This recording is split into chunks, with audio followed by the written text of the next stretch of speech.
you're here for the first time, we type out the notes, we email them out, nudge the person next to you, and they'll give them to you.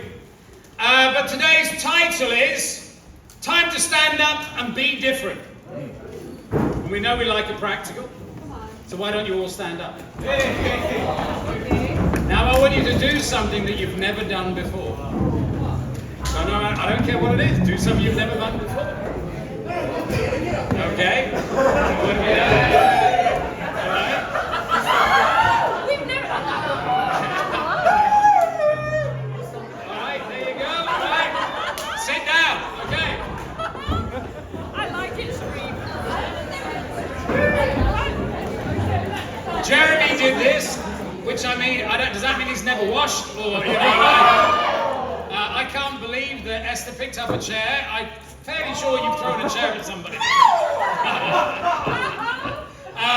Maybe when the Blues lost or something, yeah, okay. So today we're doing a character series, and today we're going to choose Caleb. And the title of the lesson is Time to Stand Up and Be Different. So Caleb is a figure who appears from the tribe of Judah during Israelites' journey to the Promised Land. So they left Egypt, they went through the desert, and they're going to go in the Promised Land, and Caleb is one of those guys that we find there. So according to Numbers 13, he was one of the 12 spies sent by Moses into Canaan. So from the 12 tribes, they chose one man and go, hey, we represent everybody, go into the Promised Land. And the task was for them to spy out the land over a 40-day period, to explore the Negev and the surrounding area, like go in, check it out. They were meant to make an assessment of the geographical features, make some maps, the strength and the numbers of everybody in there, to assess, hey, where's the good agriculture, where is the performance of good land, the settlements, their cities, their camps. In other words, really go in and spy out the land and come back with all this information, and also where the forests are and where all the good stuff is. Okay? And then Moses also gave this charge, because there's only 12 of you, go in and be courageous and return with proof. Come back with proof of whether it's good or it's bad. And they actually come back with this bouquet of grapes that is so big, there's like half the size of a man. So the tourist emblem for Israel is actually these two men carrying this, massive grape bouquet, as it were. So they return. But Caleb was only one of two men that left Egypt and actually made it into the Promised Land. So 2 out of 600,000. So it says there were 600,000 fighting men. So everybody left Egypt with these great, hey, we're going to the Promised Land. And only 2 of them made it. Not even Moses and Aaron made it. Only Caleb and Joshua. So due to their faithlessness and grumbling, all the other Israelites died in the desert over a 40-year period. This teaches us, firstly, that God takes the sin of grumbling at our hardships very seriously. Yep. See, we go, I don't like hardships. Hardship is a God-given thing. Yep. He goes, this is good for you. You go, oh, no, it's not. It's like when you spank a child, you go, this is going to hurt me more than you. They look at you and go, no, it's not. But that's how we feel. God's go, you must embrace hardships as part of you growing, becoming stronger. Imagine you go into a gym and you see Arnold Schwarzenegger there in his prime. And he goes, I hate these weights. They just hurt so much. You'd be like, you're an idiot. You're a bodybuilder. That's what it's all about. That's not, they go in there and go, I presume they go in and go, yeah. That's how we're meant to be with hardships. It also teaches us that salvation is hard to attain unless we're faithful to God. And I'm not talking about the initial salvation. We're saved. It's the staying and dying saved. Right. So it's a bit like birth. You go, first time you have a child. This is so... not that I know, I've just watched. Okay, all right, but, it's so hard, I don't like this, and you go, and then you have the baby, and you go, now it really starts to begin. Hey, body and you go like, actually, I preferred it when it was inside, can we stick it back? No, it's out, okay? 1 Peter 4:17 it says, "For it is time for judgment to begin with God's household, and if it begins with us, what will the outcome be for those who do not obey the gospel of God? And if it is hard for the righteous to be saved, what will become of the ungodly and the sinner? So then, those who suffer according to God's will should commit themselves to their faithful Creator and continue to do good." So as we're saved, we have to continually go, God, going to make this promising. I know I said Jesus Lord, but it's Tuesday. Monday was a good Jesus Lord, but Tuesday doesn't look like Jesus is Lord. And so you have to commit again and again. Jesus Lord Tuesday, Wednesday, Thursday, Friday, Saturday, Sunday. And then we do it again, Monday, Tuesday, Wednesday. Every day. You know, upon entering the promised land, Caleb was 85 years old. But Caleb had lost none of his fire for God. Joshua 14:6 says, "Now the people of Judah approached Joshua at Gilgal, and Caleb, son of Jephunneh, the Kenizzite, said to him, 'You know what the Lord said to Moses, the man of God, at Kadesh Barnea, about you and me. I was 40 years old when Moses, the servant of the Lord, sent me from Kadesh Barnea to explore the land. And I brought him back a report according to my convictions. But my fellow Israelites who went up with me made the hearts of the people melt in fear. I, however, followed the Lord my God wholeheartedly. So on that day Moses swore to me, the land on which your feet have walked will be your inheritance, and that of your children forever, because you have followed the Lord my God wholeheartedly. Now then, just as the Lord promised, he has kept me alive for 45 years since the time he said this to Moses, while Israel moved around in the wilderness. So here I am today, 85 years old. I am still as strong today as the day Moses sent me out. I am just as vigorous to go out to battle now as I was then. Now give me this hill country that the Lord promised me that day. You yourselves heard that the Anakites were there, and the cities were large and fortified. But the Lord helping me, I will drive them out, just as he said." I mean, this guy was fired up. He was like, you imagine maybe a little bit sinewy, do you know what I mean, walking around the desert. And he's just like, yeah, I've toughed it out. I'm here, I'm ready. I mean, Mike Tyson he's fighting somebody, John Paul or something like that. He's 50 years old, you know what I'm saying? And they're still discussing, like, Tyson got to take him. He's like 50 years old. Caleb was 85. Kim is 70. You're like, man, let's just go. Isn't that how you want to be? Does it have to do with being physical? Well, somewhat. But I know if you are spiritual, taking care of the physical comes naturally. Because you go, I want to live as long as possible to do as much as possible. Point one, he had a different spirit. Numbers 14:24. Come on. "But because my servant Caleb has a different spirit and follows me wholeheartedly, I will bring him into the land he went to, and his descendants will inherit it." So Caleb, this guy had a different spirit. Yep. You know, in most conversations people talk about, doesn't matter whether it's about sport, whatever, they're always talking about the guy that has a different spirit. LeBron James, Kobe, Darren Lockett. Doesn't matter what your sport is or whatever it is you can. Now that guy, they don't talk about all the other thousands or tens of thousands of people that play. They talk about the guy with his spirit. That's who we emulate. That's who we want. Kids don't grow up wanting to be the kid on the bench. They want to be the guy that scores the points. So he had a different spirit. Different from what? Well, first of all, the world. As a man of God, you've got to be different from the world. Then you've got to be different from the non-Christians. Because there's the world, but then there's sort of the religious non-Christians, whether it be Muslim, Hindu, people that have all these sort of, people go, I'm spiritual. I don't believe in God, I'm spiritual. Well, actually, every human being is spiritual because you're a spiritual being. Even Satan is a spiritual being. So when somebody goes, I'm spiritual, actually every human being is spiritual. But what type of spiritual? And then different from those inside the kingdom of God that eventually fall away and don't make it to heaven. So Caleb was different to all the other Israelites. Now they're the people of God. Do you go, well, I've got a different spirit to the world? Well, good for you. That's a start. I think some of us think that's the finish. That's the start. Come on. You're in the kingdom of God. That's not the issue. The issue is, will you make it to their promised land? Right.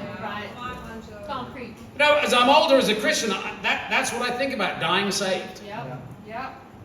You know, helping people become Christian, that's a given. That's like getting up and having a quiet time, reading your Bible, giving missions, whatever. That's all a given. As a young Christian, that's not a given. That's like, I'm still trying to get there. But yeah, after a year, 2 years, you sort of figure it all out. And then it's just like, I want to die saved. Yeah. It says he was always vigorous. What does that mean? In good health, robust, strong. For Caleb, it was physical and spiritual. Yeah. Are you in good health, robust, strong, spiritually? If you're not, what happens? Somebody hurts you. Man, it knocks you off. It knocks you off. I have a real problem with my emails.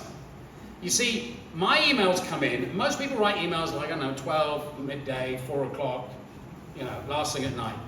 Which means, because we're in a worldwide movement, I get all the heavy emails first thing in the morning. So I go out and have my quiet time. I'm good. 6 till 8, I'm good. 1 minute past 8, not so good. But what I have to go is, if I react badly, that's because I'm not spiritual. So yesterday, quiet time, certain emails. So I have my little group of young leaders I'm training, and I go, okay, how you feeling? I go, well, I've got some feelings today too. Not at us, no. Okay, not at you like that. But I was able to get through the day and then go and deal with it at 1 o'clock and 2 o'clock because I've been close to God. Does that make sense? You know, how can you tell if you're in good health? You never grumble because you're spiritually fit. Physically fit people don't grumble at being asked to go and do an extra mile. They go, I'm fit, so yeah, you just may be a bit of a stray. Grumblers are spiritually unfit. You know, we go, well, my husband does this. Like, didn't you understand when you got married? You married a sinner. You know, my Bible taught you, didn't you realize he's not Jesus? Right. So grumbling only comes when you can't handle other people's deficiencies. But to be godly is to handle other people's deficiencies. God made us and went, what a flat mess. He didn't go, it's time for the divorce. He went, okay, got a few problems here, got a few solutions. You see life as an adventure, not a list of challenges. It's an adventure. It's great to have the Becks here. Adventure is like their middle name. Right. Come on. Jeremy Adventure Beck. Rosalind hanging on for dear life Beck. It's like, okay, how many countries, how many years, whatever, okay. Let's just keep the suitcase unpacked, okay, like that. That's pretty much it, okay. Could you jump out of bed to work out with God in your quiet times every morning? You're like, God, give me strength. Help me love. Help me evangelize. Help me get an insight from my Bible. Yep. That's what a quiet time's there for. Do you have a different spirit? You know, one of the great things I love about being a Christian, it's great to have JJ and Hannah up here, and it is the Christian marriage. Yeah. Most of us, hopefully, you know, like before we were Christian, we messed up, we slept around, but then you become a Christian and it's pure. And I love bragging about the fact that, you know, my first ever kiss with Kerry was when I married her. I remember in my second last company I worked for, before working for the church, I remember being at a Christmas party, we were in this table, and the office I was in was predominantly female orientated. And somebody said, oh, how did your husband ask you to be your wife? And they started to go, yeah, well, I was on the dance floor, and he just said, you know, will you be my wife? I went, all right then, okay. And then I was like, well, I was at McDonald's, he went, well, I suppose we ought to do it then. And you're like, okay, and they're all like this, and, you know, well, we've been sleeping together, we've got a mortgage together, so we said, well, we suppose we better tie the knot. All that sort of stuff. And they went, how about you, Joe? I said, well, interesting you should say that. And there were like 2 other people. And I went, okay, well, I dated her. And and after 8 months, you know, we hadn't slept together, we hadn't kissed, we hadn't anything that fits a drop. I said, and we were completely pure, and I was going to ask her on a white horse in full knighted armour on Greenwich College, But I said to the girl, do you think she'll say yes? They don't know. So that one went out the window. And so I had to let the horse go and everything like that. And then I said, okay. And so what I did was, I arranged to ask her in St. Paul's Cathedral in England, where Princess Diana, very popular then, and Charles got married. And I got secret permission to ask her in St. Paul's. And then I went to the Ritz-Carlton for high tea, and they said, you've got to book 2 years in advance. I went, I've got St. Paul's.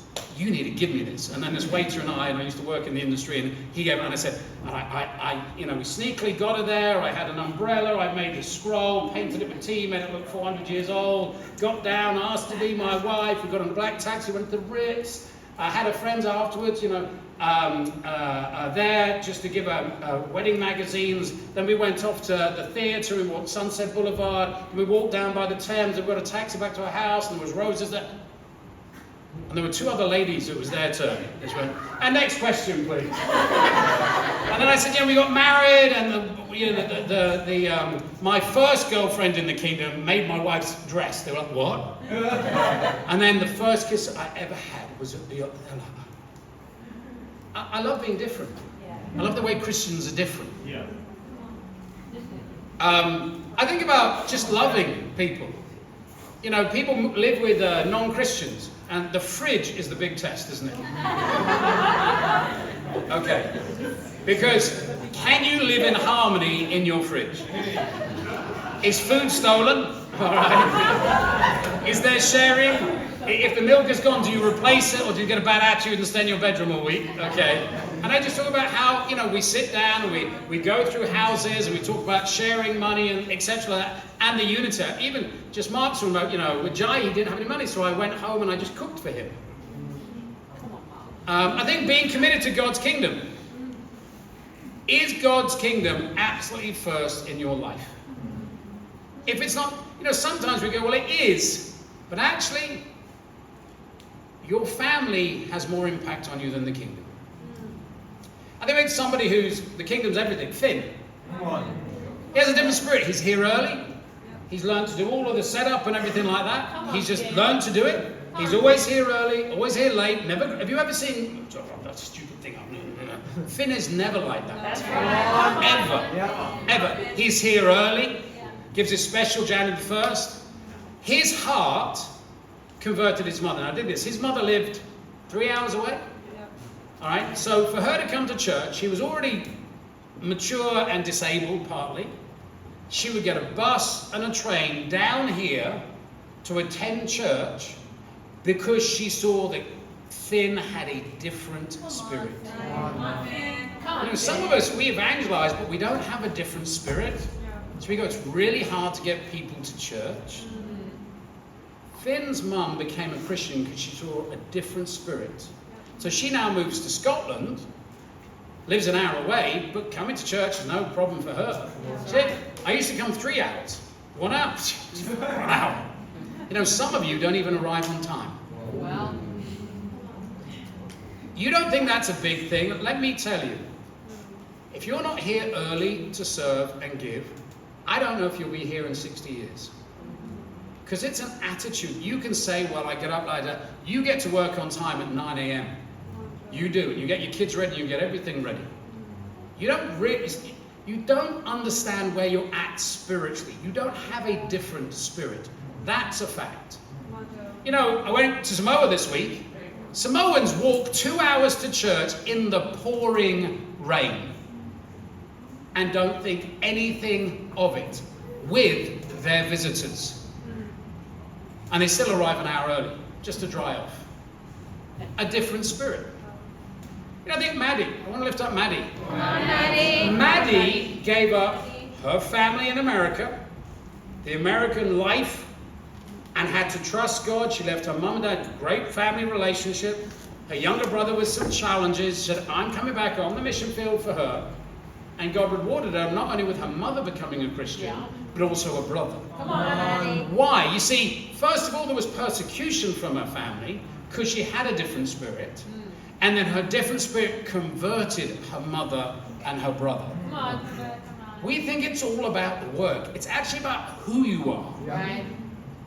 I think Landa's here from Samoa. She still hasn't got a clue where she is. Macquarie, whatever, shoes, no shoes. She went, come to church, no shoes. We're in Australia. Okay, okay, all right, like this. I think about Sybil. Sybil went into China. Charlotte was arrested by the police, interrogated by the police, simply for evangelizing. She evangelized somebody on campus, they reported her to the police, was arrested by the police and brought in and interrogated. Come on, Sean. Most of you don't evangelize in freedom, Come on. let alone behind lines. Come on, Sean. It was great to go to Samoa and just see Tegan. Now, Tegan's an Anglo, and some of us Anglos, we struggle with being giving. And Samoa has completely transformed her. Come on. I've never seen them so happy. I've never seen Tegan sing so much. Because, I mean, the Samoans, you get them in a small room and it's just like, you're in a choir, if not like some concert. And Tegan's like this, and you remember, like, you know, Tegan's reserved. She's like, oh God. Oh. I went, has she gone Pentecostal? I was like, who is this woman? Maybe I should send some of you to Samoa. That's not a threat, that's a promise. I think about loving the lost.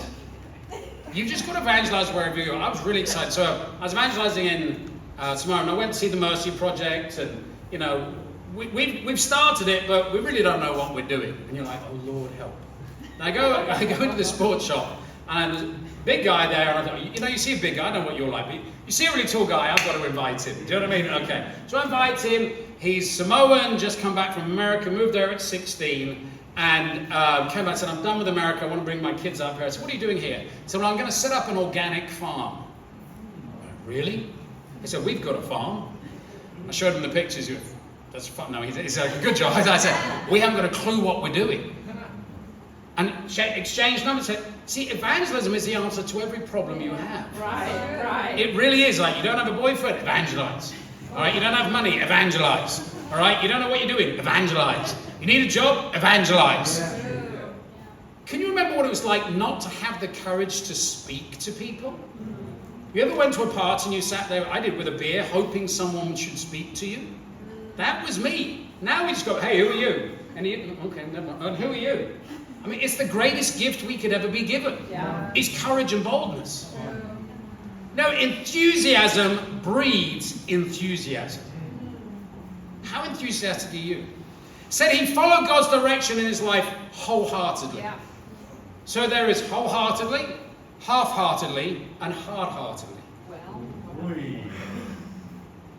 The most dangerous one is half-heartedly. Yeah, that's true. You're here, but you're not here. Yeah. Hard-heartedly don't even turn up to church. All right, so you know where they're at. But when somebody's half-hearted and they smile, the most dangerous situation. Because we go, should I help them? Should I not? Should I help them? When somebody's hard-hearted, you go, you got to talk, haven't you? Wholehearted means completely, sincerely devoted, enthusiastic. Completely means totally, entirely, thoroughly, absolutely, perfectly. Does that describe your relationship with God? I'm all in. Sincerely devoted. Genuinely all in. I mean, genuinely. And when somebody's genuinely all in and they fail a bit, you still see it. Don't you? It's like the guy who genuinely tried to get here at 9 a.m., got completely lost, went in the opposite direction, and doesn't arrive till leaders meeting. But man, he really genuinely tried to get here. Truthfully, on the inside and the out. There's not, when you get with them, you know, I had a chat with Kobe Gray this week. And he goes, what I love about you, Joe, is we just speak the truth. I go, how you feeling? He goes, terrible. Well, that was Monday, and then Tuesday was a bit better, and that's genuine.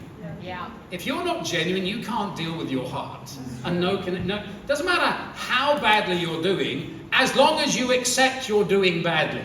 It's like an alcoholic. The first thing they need to do is admit they're an alcoholic. You know, and they come to the AA meeting, hi, my name's Joe, I'm an alcoholic. Been sober for 220 days. For the rest of the time at Alcoholics Anonymous, they have to walk in and go, hi, I'm an alcoholic. I've been clean for 18 years, but I'm still an alcoholic. We should come into our confession times, right? Hi, I'm Joe. I'm a sinner. Haven't done, I don't know, lying for 18 years. But I'm still there, wanted to this morning. That's how it should be. Honestly real about your struggles while overcoming your temptations. Enthusiastic, eager, keen, passionate. Is that who you are? Man, you're fired up for the Lord. You know, have you ever been in a sermon where the guy just isn't fired up and you brought your visitor? Isn't that horrible? Yeah. Isn't that flat horrible? You can I was flat. Bob was preaching today. Flat. It was flat. It was just not good. That's why I only let some people take the pulpit, because I've been in that situation. You get a chance, but you better blow it out. Right.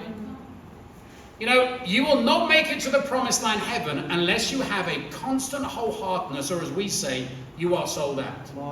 If coming to church early is a struggle for you, how the heck are you going to make it for 60 years? Let's be honest. Come on. If you're struggling to get up and have quiet time, how are you going to make it? Let's just get real. Right. How are you going to make it? How are you going to make it? You still get attitudes with everybody in your house. How are you going to make it? You know, I have had many friends that have littered my memories like those who died in the desert. Remember Caleb? I mean, he had 998 people die in his life before he entered the promised land. Men. The desert was littered with dead bodies. One by one. Now I'm 56, and I've seen so many friends just fall away. You know what? They're just not wholehearted. They don't have a different spirit. It's grumbling, there's complaining, it's too much. In other words, even inside the church, you've got to have a different spirit to everybody else in this church. It's a salvation issue for you. Yeah. Come on. It's like when I did the LA Marathon. It's funny, there are, 26,000 people that start. And as you run, you start the marathon, and those people that can run it in whatever, 2 hours or whatever, they're at the front, so you don't have to push through them. And so you sort of know your time, and there are literally 26,000 people at Rose Bowl Stadium, and you're there like, I plan to do 9-minute miles. And you're a little bit hopeful, maybe you go up half a second or whatever, and like that. But you start running, and then people just start dropping out. They start just dropping out. So out of the 26,000, I don't know how many people make it. 15,000, I'm not sure. But you see them, and as you go past them, and you didn't train hard enough. I can see it. And I think, you know what? You hurt yourself, but you didn't have enough motivation. So my knee blew out 4 miles into the 26 miles. But you see, I wasn't doing the marathon for myself. I was doing it to raise money for missions. So what was going through my mind is, I'm not giving this money back. All right, I have whatever, 3 grand, 4 grand. I am not phoning up these people going, I didn't do the marathon. Do you want your money back? So for 22 miles, that was what motivated me. It was ugly. I walked, struggled, occasionally jogged, was pushed by some people, whatever it is. 5 hours, 55 minutes later, I crossed that line. And I'm like, I am not giving that money back. You see, what you're doing it for, who you're doing it for, that's what changes you. Yeah. There are only a few people in my life that I've seen die saved. Brenda was one in Queensland, and obviously I went over to do Juju's father's funeral. He was 6 months younger than me. That did something to me. We laid him in the ground, died saved, was only converted like 3 weeks beforehand. But I went, he can't do anything else now. He's gone. But he was wholehearted to the last. Are you wholehearted today? It's obviously seen in other people. I do love Jeremy. Jeremy is a very good friend. I do genuinely like Jeremy. I love everybody, but I like Jeremy. Does that make sense? He's always fun. He does everything wholeheartedly. He buys a coffee machine. It's as big as this room. Okay, that's just his fact of life. He buys it's got to be wholehearted. If you're in, you're in. All right? Did up his house? Oh, well, I'll just learn how to make everything and change bathrooms myself. It's obvious when people are wholehearted. Yeah. I think Roz, amazing shepherd, amazing spiritual wife. I think Roz is renowned for always praying. People go, where are you? I go with Roz, where? I know she's praying. Where's Roz? Can't find her in the house. She's in her bedroom praying. Yeah. She's always praying. Come on. That's a sign of wholeheartedness. Yeah. You know, we at the leaders today, I'm going to be talking about how to take the church to 200. So I want as many people to come as possible. Because we've got to talk about where the church is at, what it's really going to take to get to the next level. Because we're honest with each other. But do you have a different spirit? Or do you need to make a decision today to have a different spirit from now on? Come on. And the second point is Caleb was full of faith, not fear. Full of faith, not fear. Numbers 13:26. It says they came back to Moses and Aaron and the whole Israelite community at Kadesh in the desert Paran. There they reported them and to the whole assembly and showed them the fruit of the land. They gave Moses this account. We went into the land to which you sent us, and it does flow with milk and honey. Here is its fruit. But the people who live there are powerful, and the cities are fortified and very large. We even saw the descendants of Anak there. The Amalekites live in Negev. The Hittites, the Jebusites, the Amorites live in the hill country. The Canaanites live near the sea along the Jordan. Then Caleb silenced the people before Moses and said, we should go up and take possession of the land, for we certainly can do it. Yeah. But the men who had gone up with him said, we can't attack those people. They are stronger than we are. And they spread among the Israelites a bad report about the land they had explored. They said, the land we explored devours those living in it. All the people we saw there of great size. We saw the Nephilim there, the descendants of Anak, come from the Nephilim. We seemed like grasshoppers in our own eyes, and we looked the same to them. You know, God called the Israelites to the promised land. This land was well maintained. It had great fields, great irrigation, great wealth. It had become that way because people had been living in it, doing all the hard work for the Israelites to give it to them. If it was not occupied, it would have been a desert, and it wouldn't have been the promised land. The land being occupied by the Israelites was not a problem for God, yet the Israelites made it a problem for them. I don't know what they expected.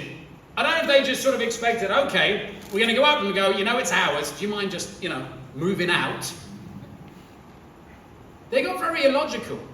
God had to put them there to build up the land, and he made really big people live there so they could really build up the land fantastically. And now God, hey, I've got other people to do all the hard work for you. You just go and take it over. You know what problems you have in your life that are not problems for God, but only for you? What are you so afraid of? What things do you think are insurmountable that God will take care of you for you if you only have faith today?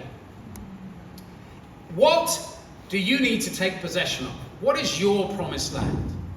You know, the problem with the Israelites is their mind was still in Egypt. When you're still thinking about your life as a non-Christian and how easy life was as a Christian, you will never go into the promised land. You know, as a non-Christian, you could be lazy and nobody challenged you. You could watch TV the whole weekend. And do you know why you became a Christian? Because you were done with that. You were bored out of your brain. I think, let me just talk about dating. Some of us are so hung up on the past. Well, there's nobody in the church like my old boyfriend. Thank God. Thank God. You remember you split from your old boyfriend because you didn't like the way he treated you? Well, I want somebody in the church with his biceps. He was so selfish, he spent all his time in the gym rather than focusing on you and God. So you want a worldly, spiritual guy. The world and don't mix with spiritual. You know, we've got to go and take care of fruit. We've had great big services. The 10th anniversary, we've had the Chinese service, and we've had the Women's Day. Very little fruit. You've got to make people come in. I was talking to the young guys. I go, do you know how hard it is to get a visitor to church? Diana and Danny, we've been reaching out to them, 4.5 years, 5 years, something like that. Oh, but 18 months. Who was the oldest? There was somebody even longer than you. Gabe. Okay, Gabe. How long is it, Gabe? 2 years. I don't like. Danny never gave up on Gabe. You've got to build friendships. Maybe you have to sleep over theirs. Maybe they have to sleep over you. Maybe you have to pick them up in an Uber. The biggest challenge is getting them there for the first time. You've got to really pour your heart in. But you have to go and take possession. You go, it's hard. Of course it's hard. Getting yourself to change is hard. Getting somebody else to change is even harder. Stop grumbling and get invested. The other thing I want to talk to you is, I want to talk to the middle-aged men and women in the church. There is a real importance for middle-aged heroes being fired up. In Numbers 14:5, there's an interesting little insight I think I found here. It says that Moses and Aaron fell face down in front of the whole Israelite assembly gathered there. Joshua, son of Nun, and Caleb, son of Jephunneh, who were among those who had explored the land, tore their clothes and said to the entire Israelite assembly, the land we passed through and explored is exceedingly good. If the Lord is pleased with us, he will lead us into that land, a land flowing with milk and honey, and will give it to us. So what actually happened is, when they were sent into the promised land, all the leaders came back, and Caleb stands up on his own to tell them, hey, we can take the promised land. He was the only outspoken spy and leader to take on the challenge. Joshua did not speak up, yet he was one of the 12 spies. And in Numbers 13:8, Hoshea and Joshua, that's the same person. Yet the words of this 40-year-old Caleb turned Joshua's heart. So now we see Joshua standing alongside Caleb in anguish with the other leaders of faith. Caleb inspired the younger generation of leaders. I have sadly in my years have been in churches where it sounded like getting married was a death sentence. Oh, we're fired up until you get married. And I promised myself we would never have a marriage group like that, ever. And I can proud to say that is not our marriage group. We look at you guys and go, you just ain't fired up, you youngins. I mean, we do. Our marriage group is so much fun. Marrieds go on the mission teams like Erica and Christine, like Mel and Elias. It's the hub. We're going away for a marriage retreat. We're going to have fun. And all you singles are going to have to figure out what goes on next Sunday yourself. Then you'll see how great we are when we're not with you. Okay? It's like, it is so important to keep that fire all the way through your life. The decisions of the mature people and our actions have the power to inspire people. I remember when we did the marathon, Pete did marathons with me, the young guys are going, if he can do it, I better do it. And was I glorious? No, absolutely. I was wobbling all over the place. But I can tell you, nobody wanted to come in behind me. They go, I'm not coming in behind the old guy. No way am I doing that. So even just being there and being fired up, you don't have muscles. It's being on fire and doing it. We also, though, have the power to lead others astray. Well, imagine people go, you know that Pete? Yeah, he used to be fun. I was on the mission team, but, you know, he's not doing well. So that sort of gives me license not to do well. That is literally what happens. Yeah. The church accepts as you get older, you can't be as fired up. You have to ask yourself, mature brothers, sisters, if everyone in the church was just like you, what would the church look like? I am inspired by the weights. Yep. I've got to try and figure out room, but I want to make them shepherds. They absolutely are shepherding the West, the Parramatta. Absolutely. I've just got to figure out some movements, and Jesse and Liz coming on staff, and maybe they're the world sector shepherds, etc. But everybody knows Pete's fired up. He's out there. Yeah. Parramatta, all the young guys look at him and go, that's who I want to be like? Absolutely. Yeah. I'm proud of the Wades in our church. Yeah. You know, we have the Antelans coming here. They're worldwide movement shepherds. They were shepherding the whole world while working full-time jobs. Yep. Absolutely. We only hired them recently. Yep. They've led whole regions of 60 people and overseeing the world shepherding while doing full-time jobs and high-powered jobs. Yep. It's a privilege to have them here. Yep. To have them do our marriage retreat, to have them do this, the staff retreat, to have them here on Wednesday. You know, it's exciting that we are led by mature people that still have all the fire. Yeah. Come on. You know, sisters, I'm fired up with Kerry. Yeah. I wake up in the morning, I keep telling her I love her. I said, you know, sort of a sad thing, you know, we don't want to say our age, but I'm proud of her. She's 60 years old, she's mighty fine. Come on, Kerry. Mighty fine. Somebody texts my daughter, you go, you have good genes. You're going to have a good future. But she's 60. She's coming on the mission field with me. We're going to Hong Kong. We're going to China like that. Isn't that exciting? Yeah. Don't you want to be like that? You know, when we went over to Samoa, one of the things, this is a new thing for us, uncharted territory. So Juju's dad has passed away. Praise God, he was saved, and so it was sad, but definitely there was silver lining. Yeah. But then we've got to deal with his mum. Yeah. Because he supported her. Yeah. What do? And she'd been living for a week with Sean and Tegan beforehand, etc. like that. And so we were talking about her, and we've got to look after our widows and figure that all out. And we were just praying, etc. and said, well, how about she just stays with Sean and Tegan? She can become the mum of the church. Yeah. She can become the host of the church.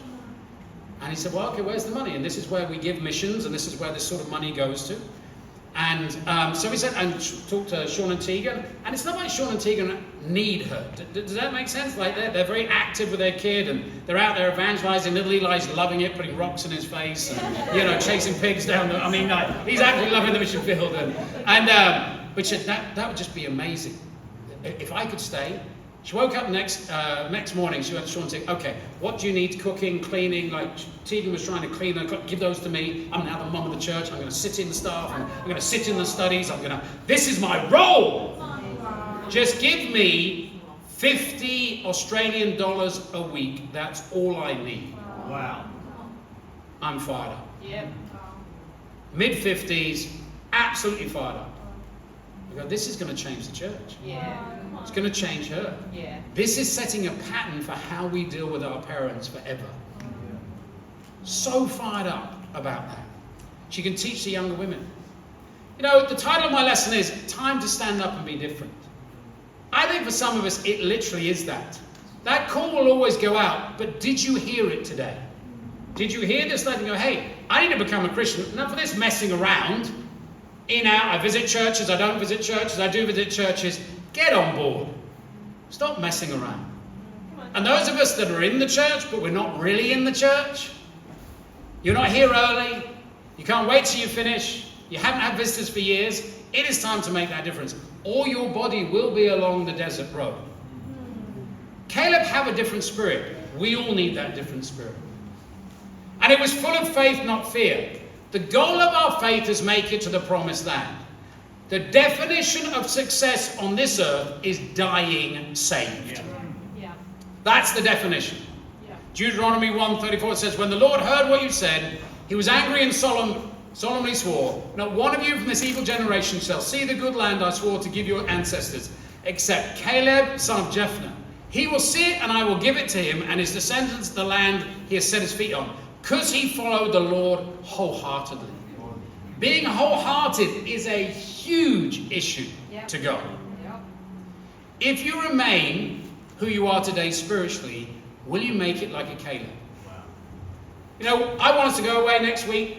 We always, on Easter break, it's a time to go and see your family. The service here will be smaller, etc. The marrieds are going away. If you want to go see your family for a weekend, this is when we do it at Christmas. Go. And there'll be a small service here. But when we come back, the clocks are going back, whereas we normally have an international service. We had a lot of visitors at the 10th anniversary, the Chinese service, the Women's Day. Get them all back. We need to come back off our holiday and go, right, we need to start converting people. There's a little invitation service there. You all bring your favorite food. We know how to do this. But we've really got to come back with a different spirit. The purpose of a holiday is to come back refreshed and on fire. Yeah. So next weekend, go and have a lot of fun. But when we're back, we're back. And to God be all the glory. Amen.